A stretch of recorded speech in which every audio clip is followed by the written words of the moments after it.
IT minister గారు అలాగే ముఖ్యమంత్రి గారు కలిసి దావోస్ పర్యటనలు చేయడం జరిగింది.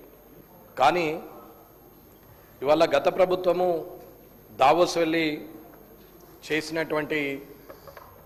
తెచ్చినటువంటి కంపెనీలు కానీ పెట్టుబడులు కానీ ఉద్యోగాలు ఇవ్వడం కానీ వారు చేసిన దానికన్నా ఈ ప్రభుత్వము దావోస్కు 2 సార్లు వెళ్ళి 24, 25 2 సంవత్సరాలు వెళ్ళి ఇవాళ అక్కడ పాల్గొని ఇక్కడికి తీసుకొచ్చినటువంటి కంపెనీలు ఎన్ని, వాటి వల్ల ఉద్యోగస్తులకు వచ్చింది ఎన్ని అనేది అడగడం జరిగింది. మొదటిసారి పోయినప్పుడు 2 లక్షల కోట్లు, రెండోసారి పోయినప్పుడు 3 లక్షల కోట్లు ఇవన్నీ పెట్టుబడులు వస్తున్నాయి ఆల్రెడీ అని చెప్పారు. కానీ ఇప్పటి వరకు అయినటువంటి కంపెనీలు అవి 6, 3, 9 కంపెనీలకు ఇవాళ సుమారు 80,000 అండ్ 30,000 చొప్పున అలొకేషన్ చేస్తున్నాం, ల్యాండ్స్ ఇస్తున్నాం.